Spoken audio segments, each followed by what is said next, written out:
Tonight we'll be in the book of Judges. Book of Judges, chapter number 1.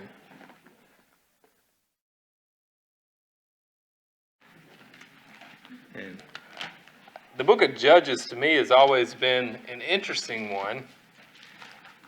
When I was a kid, of course, I liked the book of Judges because I guess I was all boy growing up because I loved the wars and I loved the, I still remember, I don't know how old I was, but I went to a revival service at the old Rock Church, if y'all know where I'm talking about. And I don't remember who was preaching. I don't remember anything about it except for going there. And the title of the sermon, and I remember it to this day, but it was about Eglon and Ehud. And the title of the sermon was The Day Lefty Gave It to Fatty. And that title has stuck with me, and I can remember the story because of that title. But with the book of Judges, the thing that always, as a kid growing up, I always would read through it, or we would do a Bible study through it, or whatever. Again, it was one that I liked to go to because of the fighting and everything. But you would see God do great things in Israel. He would bring them out of a bad situation. Everything would be right. And then they would go right back into what they were doing. And I thought to myself, as a kid, I'm like, that just does not make any sense whatsoever to me, because God is doing these great things in the nation, and yet they turn their back on Him. And it's like a roller coaster, they're serving God and they're in captivity because they stopped serving God.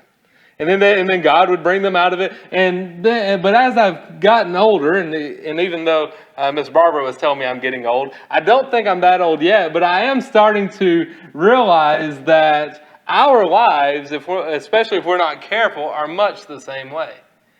Because God will do something in our life. He'll do a work in our life. He'll send someone special our way that will rejuvenate us. We'll get where we need to be. And I'm primarily talking to Christians tonight, but we'll get where we need to be spiritually. And we're never quite there, but we're on the right track, going the right direction, and then just something knocks us off.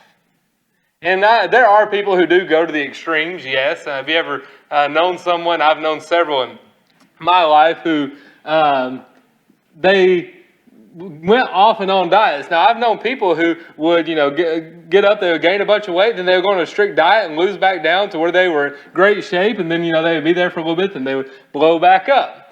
And our lives can be much like that if we're not careful on how we do, because a habit is hard to form, a good habit is hard to form, but yet so easy to break. We can get into the routine of getting up every morning, getting our cup of coffee and reading our Bible. I don't recommend, for me personally, if I tried to read without, drinking a cup of coffee first, I would be right back asleep because reading puts me back to sleep. But we can get into that routine, and then all it takes is 1 or 2 days of late nights, and then you're hitting the snooze button, and then you've got something to do, and then that habit is destroyed in just a matter of a couple days. So it's something that we have to be careful with, but tonight I want to focus on, in chapter 1, on the incomplete victories in their life. And we'll have a word of prayer, and then we'll start to jump into the message. Lord, once again, I come to you and to let you know that we love you. And Lord, I ask that you bless us tonight, be in our midst, and just use this message, Lord, to open our eyes to your word and the things that you would have us to learn. Lord, I ask that you help us to clear our hearts and our minds so that we can focus on you and your word tonight.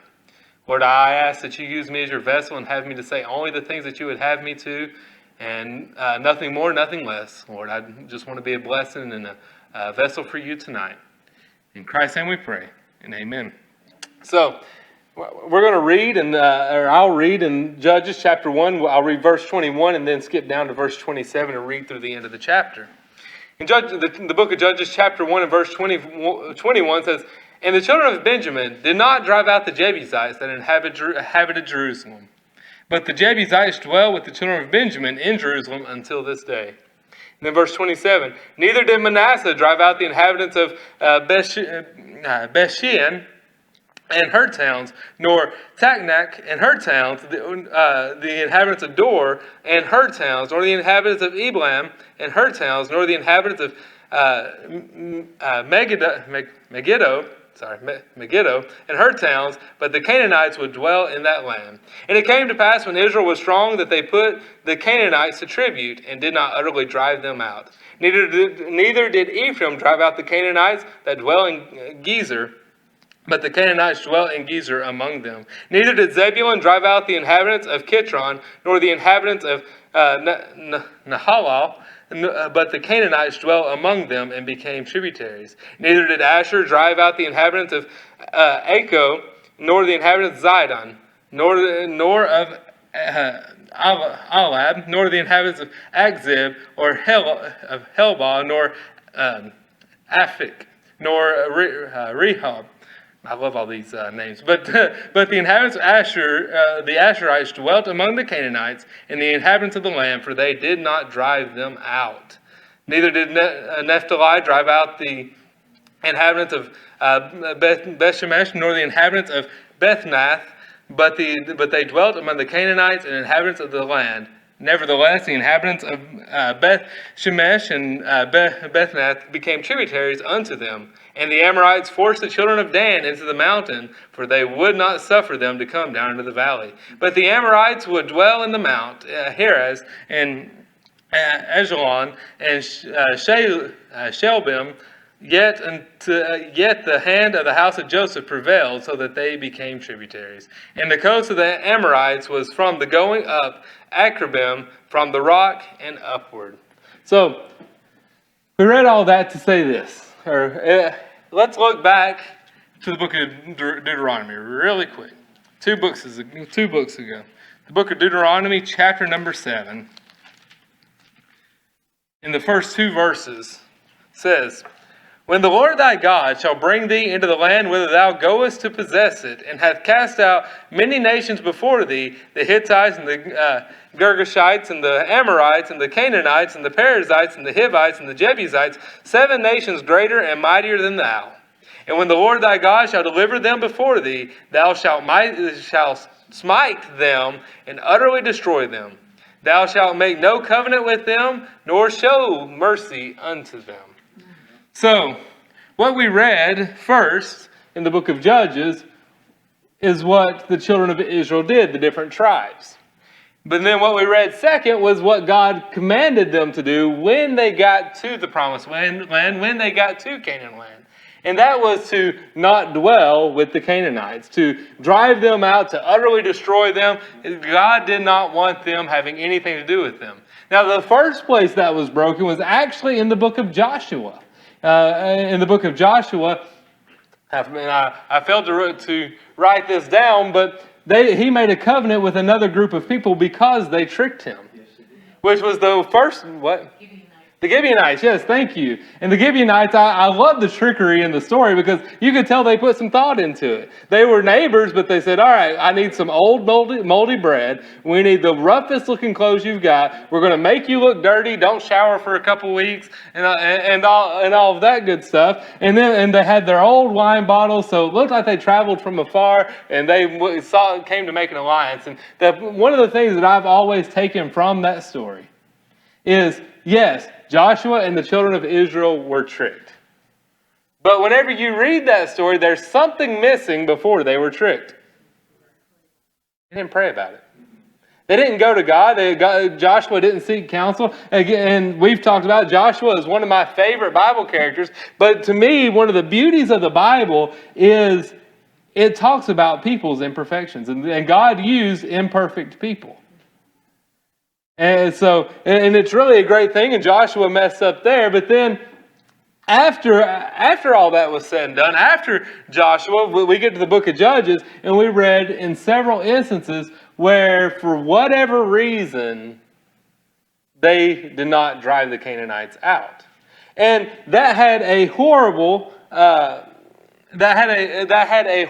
effect on them as a nation and a people. Because what we find in Judges chapter 2 and verse 10, it says, And also the generations were gathered unto their fathers. And there arose another generation after them. The generation after them would be Joshua's generation and the elders after Joshua, which knew not the Lord, nor yet the works which he had done for Israel. So, and then as we continue to read, and the children of Israel did evil in the sight of the Lord and served Balaam. So because of the incomplete obedience, the incomplete victories that we read about in Judges chapter 1, it has caused issues in the history of Israel ever since then. Because if they had done what they were supposed to, the book of Judges wouldn't be here.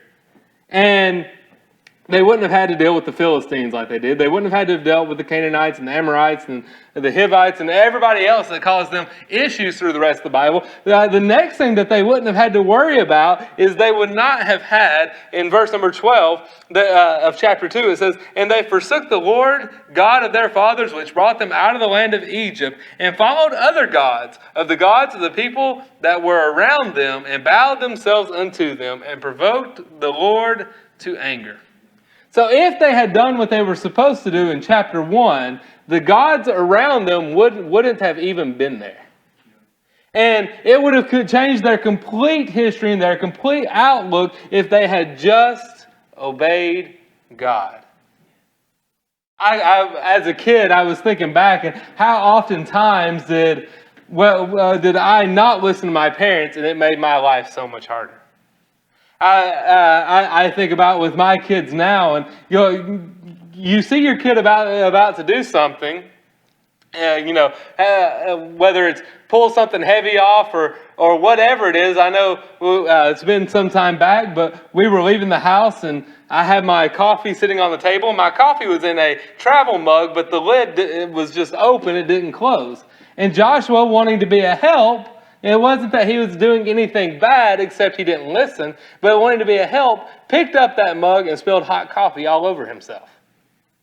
And where if he had listened when we said, "Hey, leave mommy and daddy's cups alone," he wouldn't have had coffee spilled all over himself. And that's just a small example, but in our lives, when we don't obey the words of God, we make life harder on ourselves. Many of the struggles that we have in our life are due to a incomplete obedience of the word. Many times that we almost do what the Bible commands. To me, one of the saddest verses in the Bible is whenever Paul is talking to King Agrippa, and King Agrippa says, "Almost thou persuadest me to be a Christian." And there's the hymn in our songbooks that is often used in invitations. I haven't heard it here, but "almost persuaded," and that's the last lines of that verse is "almost but lost." You can be almost saved and still split hell wide open, because you cannot be almost saved. You're either saved or you're lost. It's not going to be like, we're not going to be standing before God at judgment. He's like, you almost accepted the gift, so I'm going to let you in. That's not how it's going to work. That's a part of that incomplete obedience. And let's look at the book of James. Very familiar verse. Many of you no doubt can quote it, but I want to make sure and get it right. It's the book of James, chapter number 4, and verse 17, as soon as I get there.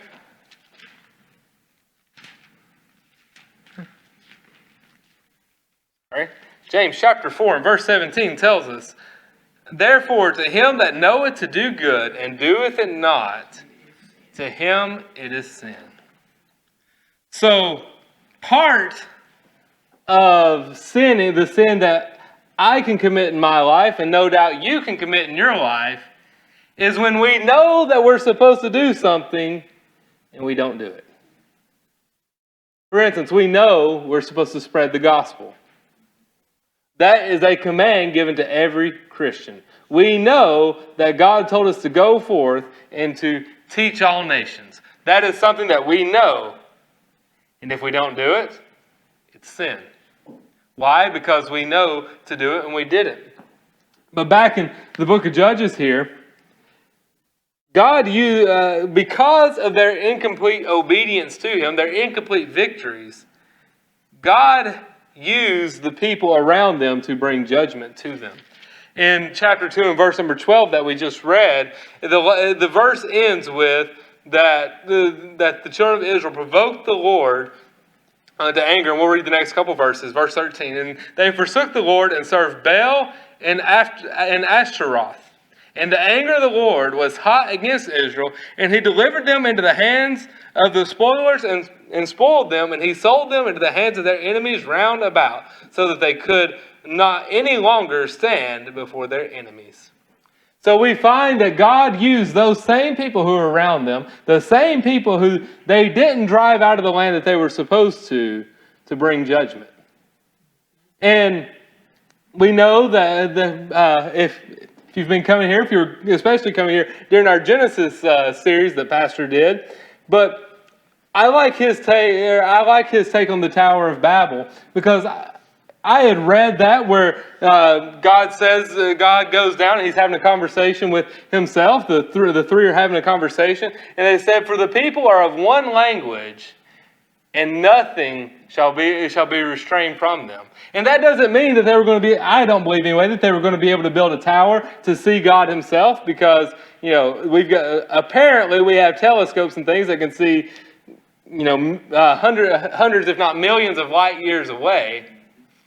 But the way he taught it, and the way I believe it to be, is that because they were one language, this is not long after the flood, they were already being disobedient to God, so God did not want to judge the whole world again, so he confounded the languages so they would go their separate ways, and they would be nations, and nations could take care of other nations.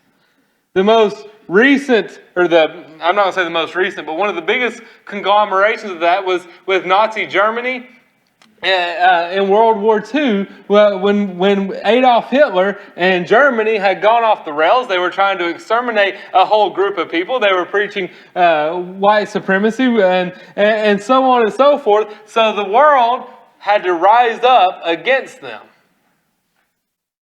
There was other nations that brought judgment to them. So and we see here that is exactly what is happening.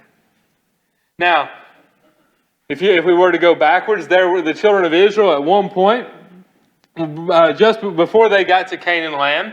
Moses was still leading the children of Israel. There were two tribes that went to Moses and said, "Hey, we want to dwell on this side of Jordan. We want to stay on this side of the Jordan River." And Moses said, "Okay, but when we get to the promised land, whenever we go to drive the people out, you are to go with us to battle, and then you can return back to your land." So, and that's where the famous verse that people often quote, be sure your sins will find you out. Because Moses says, if you don't, your sins will find you out. So what Moses is talking about there, if we were going to put it in the proper context, is again a sin of omission. I'm talking to a Wednesday night crowd. I know most of you at least decently well. I don't believe that by men's standards there's anyone wicked in here. I don't believe that you're out sinning against God by sins of commission, that you're actively going out and being a terrible person. Maybe you do have some of those sins. But I think the big problem in here tonight is probably going to be more of the sins of omission. And what we found, and that's what we found in the book in Judges 1, was the sins of omission. They didn't do what they were supposed to do. It's not necessarily that they did wrong to begin with. It was the aftermath.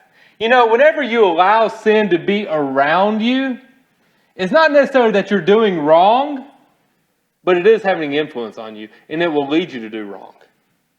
So whenever we know to do right, and we don't do it, it is still wrong.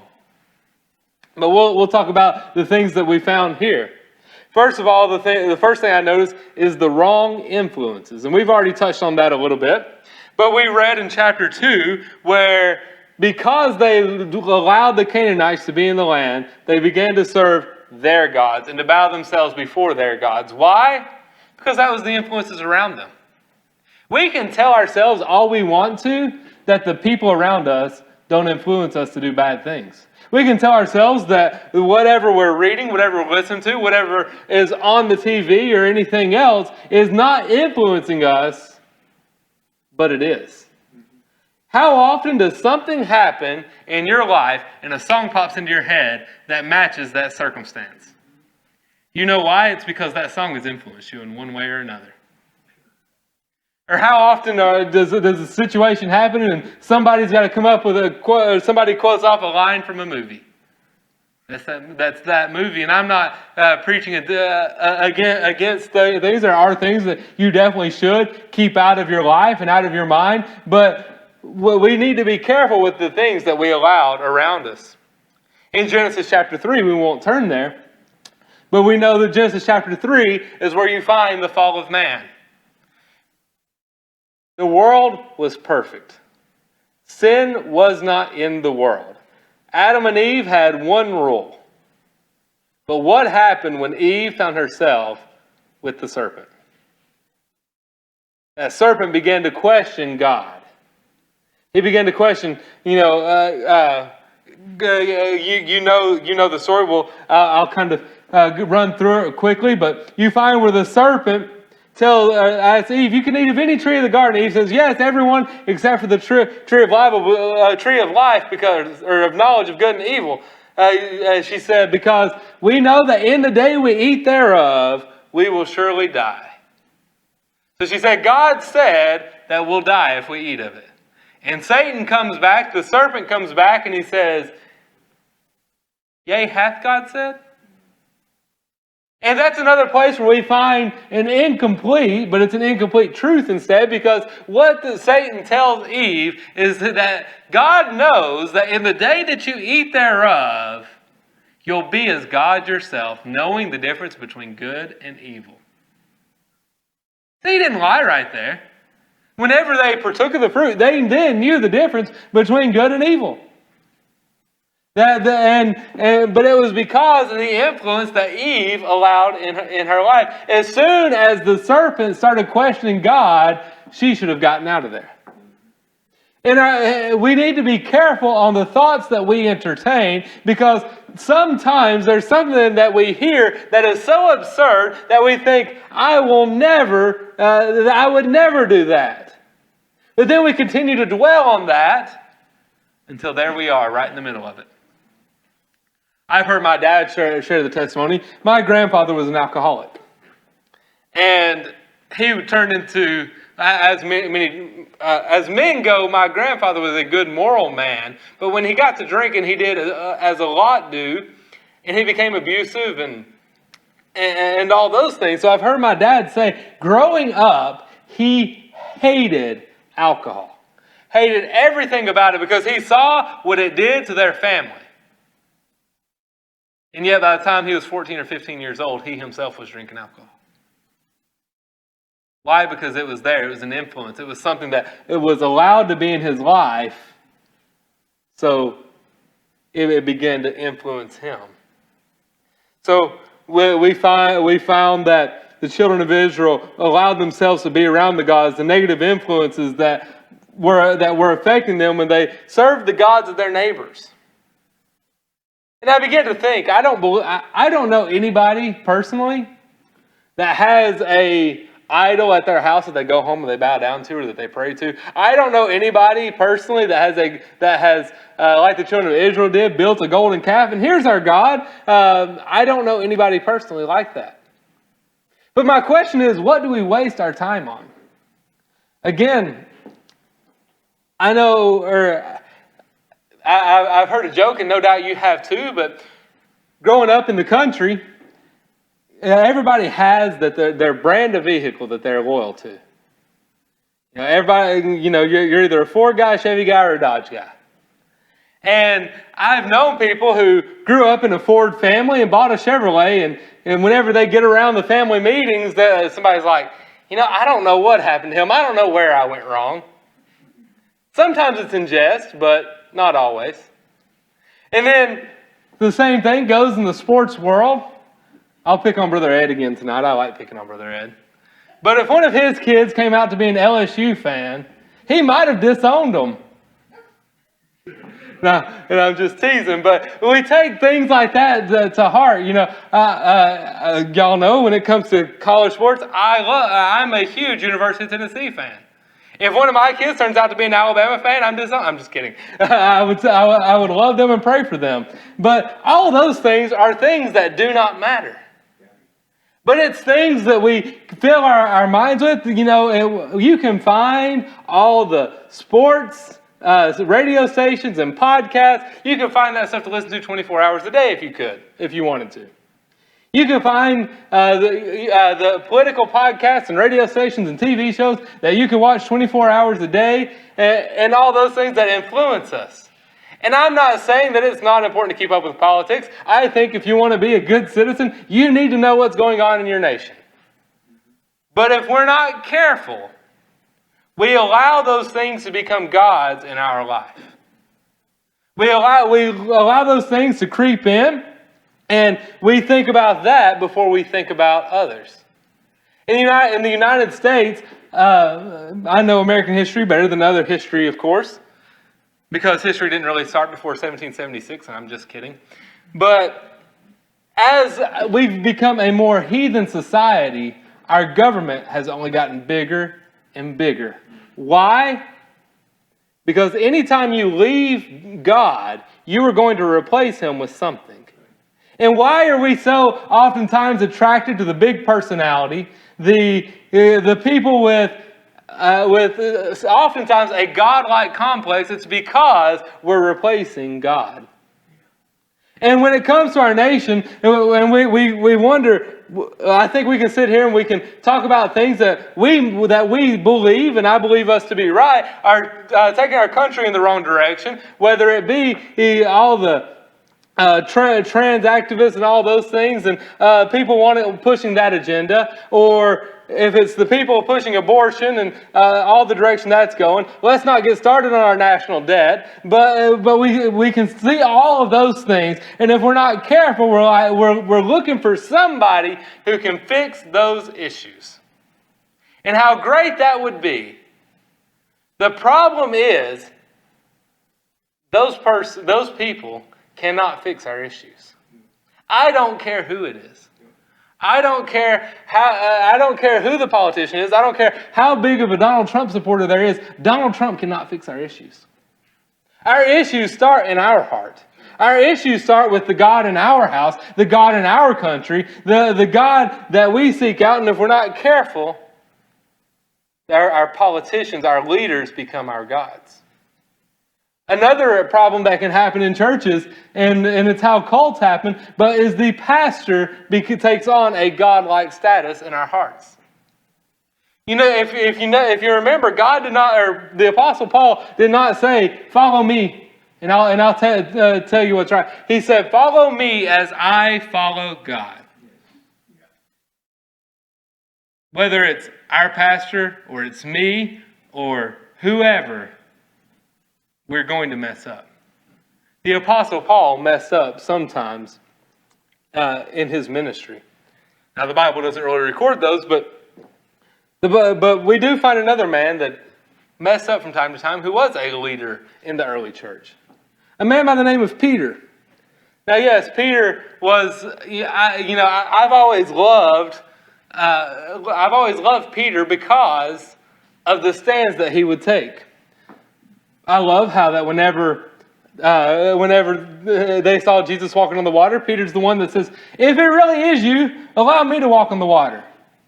And then he jumps out of the boat and walks on the water. Yes, he fell, but to my knowledge, Peter is one of two people to ever walk on water. One being Jesus, the second being Peter. That's a pretty elite club right there. Peter was wrong, but I thought it was great at the Mount of Transfiguration. He was sincere whenever he says, "Lord, it's good for us to see. Let's build tabernacles to all three of you." And then, God strikes him down and says, "It's not about Moses and Elijah. It's about Jesus." But then, and we know Peter's shortcomings throughout the Gospels. And we know that eventually Jesus had to teach him that one final lesson. And we know that it was Peter who was the one preaching on the day of Pentecost, where 3,000 people got saved. And what a great day that was. But then, if you will, turn with me to the book of Galatians.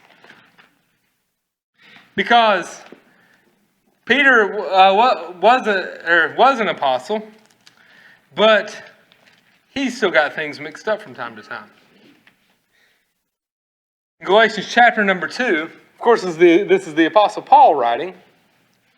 And we'll read verse number 12. Let's back up to verse 11. But when Peter was come to Antioch, I withstood him to the face, because he was to be blamed. For before that certain came from James, he did eat with the Gentiles. But when they were come, he withdrew and separated himself, fearing them which were of the circumcision. And the other Jews dissembled likewise with him, insomuch that Barnabas also was carried away with their dissimulation. So, we won't go into the details here, but Peter was doing what he was supposed to do. He was preaching to the Gentiles where God had him.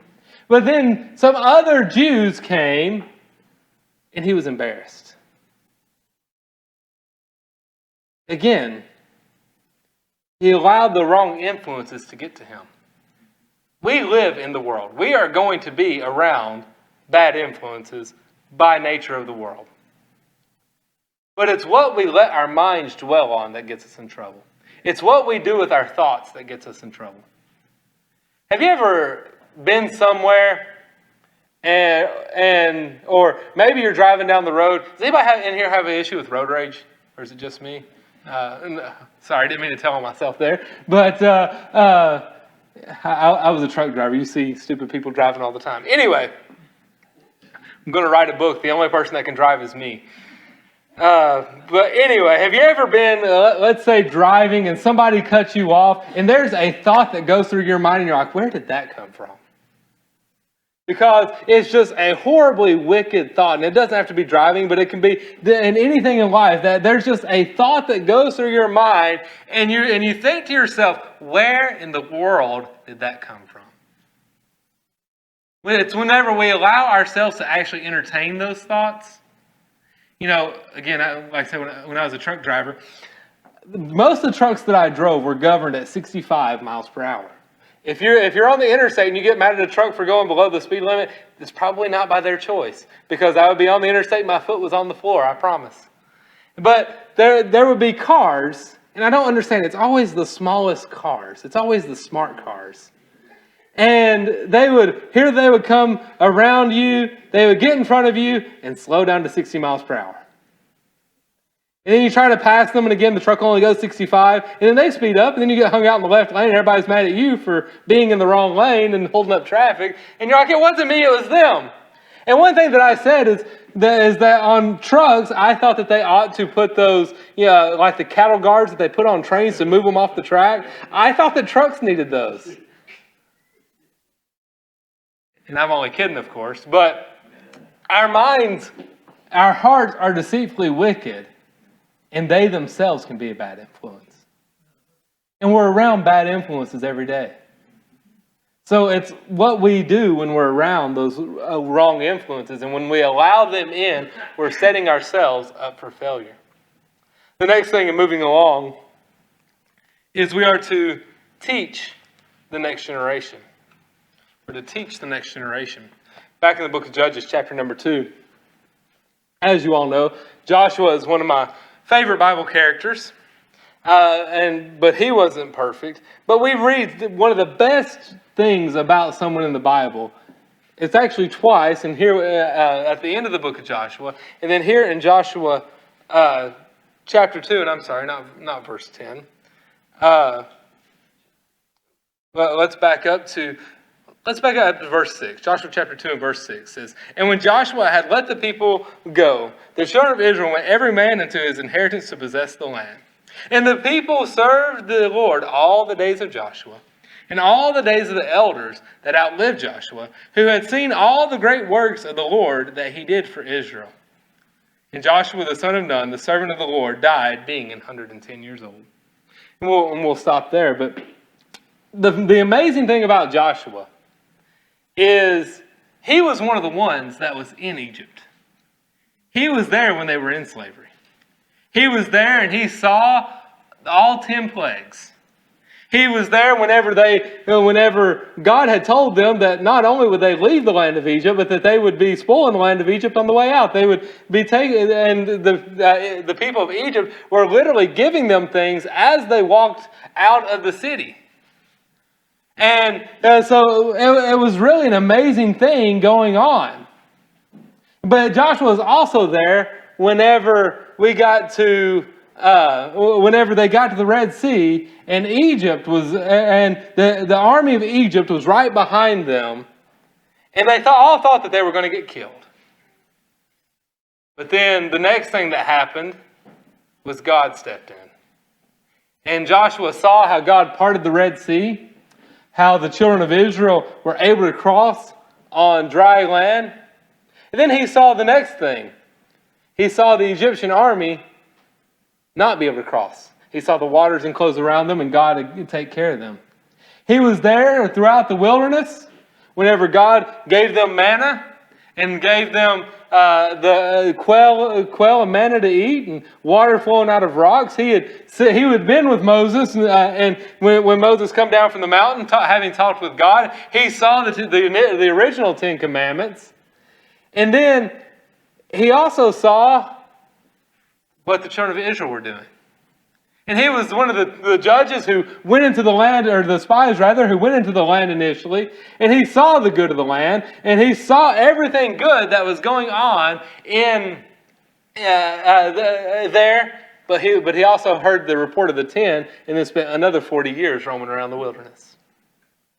He was the one, so he had seen all these things, and eventually he had seen God take care of them in battle. He had seen God give them the victory at very improbable times, because as we read in Deuteronomy, back in Deuteronomy chapter 7, they were going against nations that were mightier than them. God didn't tell them that you'll be the odds-on favorite in these battles. He said, no, you're going to be the underdog, but I will take care of you. And so Joshua had seen all of these things, and he was the one who commanded that there be a memorial to be built after they crossed the Jordan River. He had no doubt tried to make sure that everyone knew all the things that God had done. Now in Joshua 24, in verse 15, you can turn there if you want. It's just a couple pages back. But Joshua is giving his final charge to the children of Israel. And he has seen how the gods have really messed up their lives and caused them punishment time and time again. And I'm guessing that this is probably me reading into it a little bit, but I'm guessing that he saw some things that he did not like going on in the children of Israel. Maybe he didn't believe that they were serving God the way that they should. And you've probably no doubt, maybe you have this verse hung in your house somewhere.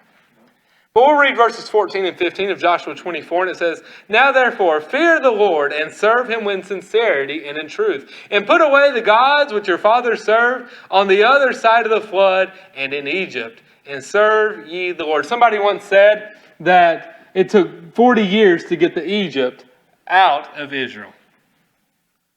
And they were still going back to those gods, even here near the end of Joshua's life. And then verse 15, he says, "And if it seem evil unto you to serve the Lord, choose you this day whom you will serve, whether the gods of your fathers served that were on the other side of the flood, or the gods of the Amorite in whose land ye dwell. But as for me and my house, we will serve the Lord." No doubt you've seen that last phrase hung on the wall in somebody's house. But I've always loved the boldness there, because he didn't stop and he didn't say, "Honey, is it okay if we serve God? Is it okay if we go and we make our sacrifices like the Bible tells us to? Is it okay if we didn't?" No, he said, "We will serve the Lord." Now, part of serving the Lord is passing your faith to your kids, to the next generation. Because they are the ones that should carry the faith to the next generation. And it should be a continuing thing of us passing down our faith. But obviously with the children of Israel, they neglected to do that, and it cost them dearly. Even though one of the verses that we read earlier, I believe it was verse number 10. And it says halfway through the verse, "And there arose another generation after them, which knew not the Lord, nor yet the works which he had done for Israel." So they didn't know the Lord, but they also didn't know all the mighty things that God had done. And that was a problem from the parents. Can I tell you, the church is, for parents, the church is here to help parents, but the church isn't the parents. The church isn't the one. If the only Bible we get is that church, we're going to be spiritually stupid. I've known kids. There was an instance where, when I was in college, we ran bus routes to Chicago, and we would take them back to Hammond, Indiana, to church. But the First Baptist of Hammond has a school that's specifically for Chicago bus kids, and it's a Christian school, and it gets them out of a lot of the pressures of the home and of the church, all the negativity that is in the public school, and it keeps everyone conscious of what's going on. And we see in that instance, or what I saw oftentimes though, is these kids are going to a Christian school, and I talked to some that had been in there for 5+ years that didn't know their Bible. Now, was there a downfall on the teacher's part? Possibly. But the problem is their parents weren't Christians. I've also talked to kids who grew up in Christian homes. Their parents were some of the most involved people in church. And yet, they themselves did not know the Bible. Didn't know basic Bible stories. If I can... And I don't want to make myself sound great, because I am far from a perfect parent. You know, I'm just worried that I don't want to mess my kids up too bad. But Hannah yesterday, as I say with the Osborne family, having hands, foot, mouth, Hannah yesterday came out here and she sanitized all the toys in the nursery. And Hannah said while she was here, and I think a lot of this credit goes to her, let me go ahead and throw that in there. Joshua picked up a children's Bible storybook and was in the nursery, and he's flipped through the Bible, telling her, not telling her the stories, but telling her something about most of the stories in that Bible book. Can I tell you how happy that makes me? Like, he's 3 years old. And, he's not come to the age of where he's gotten saved yet, and I can't wait for that day, don't get me wrong. But he's already learning the Bible.